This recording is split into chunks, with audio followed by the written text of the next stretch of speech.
नमस्कार दोस्तों। आज हिंदी व्याकरण का एक विषय है समास। उस पर हम चर्चा करेंगे। आशा है आपको ये वीडियो बहुत पसंद आएगा और बड़े ही आसान शब्दों में, आसान भाषा में आपको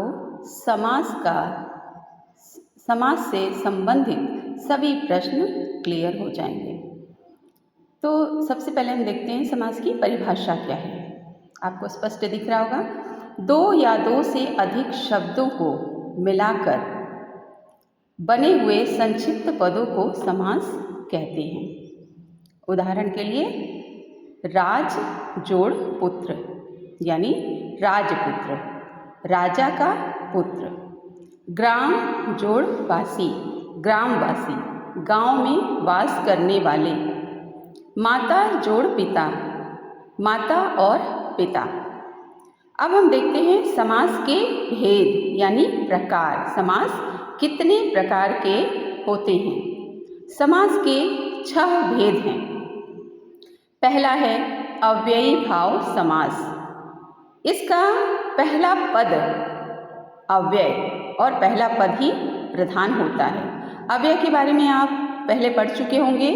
अव्यय को अविकारी शब्द भी कहा जाता है, यानी जो किसी भी परिस्थिति में बदलता नहीं है, यानी जिस पर काल वचन का कोई भी प्रभाव नहीं पड़ता, वो शब्द होते हैं अव्यय यानी अविकारी। जैसे कि घोड़ा तेज दौड़ता है, तो यहाँ पे जो तेज है वो अविकारी यानी अव्यय शब्द है। कछुआ धीरे धीरे चलता है, तो इसमें धीरे धीरे जो है वो शब्द अविकारी है।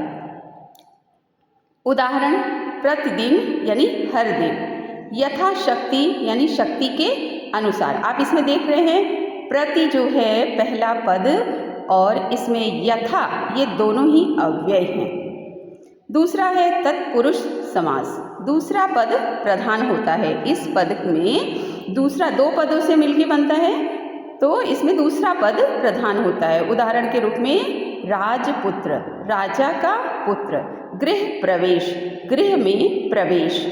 तीसरा है हमारा कर्मधारय समास। विशेषण और विशेष्य का संबंध होता है। विशेषण और विशेष्य आपने पहले पढ़ लिया होगा। उदाहरण नील कमल, नीला कमल। महापुरुष, महान पुरुष। चौथा हमारा है द्वंद्व समास, जिसमें दोनों पद समान रूप से प्रधान होते हैं। उदाहरण है माता पिता यानी माता और पिता। राम लक्ष्मण, राम और लक्ष्मण। पांचवा है द्विगु समास। इसमें पहला पद संख्यावाची या संख्यावाचक होता है, वह किसी भी नंबर या संख्या को दर्शाता है। उदाहरण के लिए त्रिलोक यानी 3 लोक। सप्त ऋषि यानी 7 ऋषि। छठवा है बहुव्रीहि समास। कोई भी पद प्रधान नहीं होता, अर्थ किसी अन्य व्यक्ति वस्तु का बोध कराता है।